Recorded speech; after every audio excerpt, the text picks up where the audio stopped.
નમસ્કાર દર્શક મિત્રો, હું આશીષ દરજી. તમે જોઈ રહ્યા છો સમાચાર મેં આગે ન્યૂઝ. હવે જોઈએ આજના સમાચાર. ગુજરાતમાં દારૂબંધીના કડક અમલ વચ્ચે ઊંઝા અને લાંઘનજ પોલીસ સ્ટેશન વિસ્તારમાંથી અલગ અલગ દરોડા દરમિયાન જપ્ત કરવામાં આવેલા વિદેશી દારૂ અને બિયરના મોટા જથ્થાનો આજે કોર્ટના આદેશ બાદ જાહેર સ્થળે નાશ કરવામાં આવ્યો છે.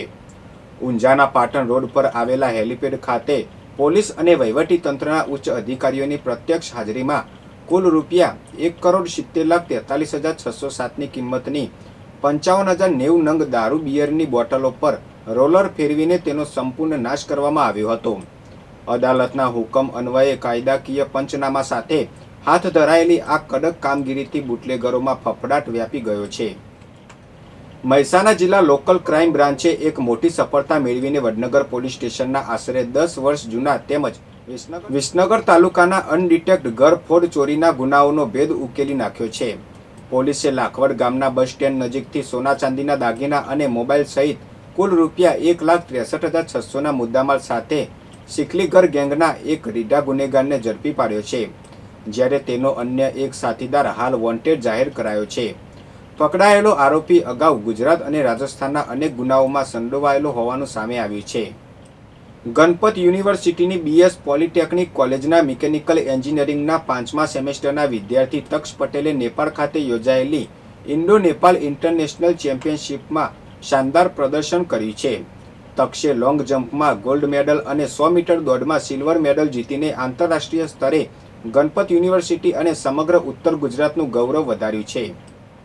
મહેસાણા જિલ્લામાં ગુનેગારો બેફામ બન્યા હોય તેમ કાયદો અને વ્યવસ્થાની સ્થિતિ સંપૂર્ણપણે કથળી થઈ ગઈ છે. જિલ્લામાં છેલ્લા 10 દિવસમાં હત્યાની કાળજુ કંપાવી દે તેવી 6 ઘટનાઓ સામે આવતા કાયદાના ડર પર સવાલો ઊભા થયા છે.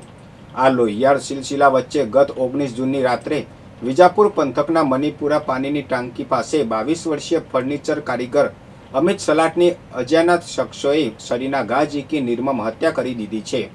હત્યા બાદ હત્યારાઓએ મૃતકના ભાઈના ફોન પર તારો ભાઈ સૂતો છે, આવીને લઈ જાઓ તેવો ચોંકાવનારો જવાબ આપ્યો હતો. લગ્નના માંડ 7 મહિનામાં જ ઘરના મોભી સમાન યુવકની હત્યા થતાં ગર્ભવતી પત્ની અને પરિવાર પર આબ તૂટી પડ્યું છે. ઘટનાની ગંભીરતાને જોઈ વિજાપુર પોલીસે શંકાસ્પદોની અટકાયત કરી હત્યારાઓને ઝડપી પાડવા ચક્રો ગતિમાન કર્યા છે. કડીના મોકાસન ગામે જમીનદારે લાકડીના ફટકા મારતા ગંભીર રીતે ઘવાયેલા વૃદ્ધ ખેત મજૂરનું સારવાર દરમિયાન મોત નીપજ્યું છે. ફાર્મ પરથી કામ કરીને ઘરે પરત ફરી રહેલા વૃદ્ધને કોઈ અકળ કારણોસર ઢોરમાર મારવામાં આવ્યો હતો. આ મામલે કડી પોલીસે અગાઉ નોંધાયેલી મારામારીની ફરિયાદમાં હવે હત્યાની કલમ ઉમેરી આગળની કાયદેસરની કાર્યવાહી હાથ ધરી છે.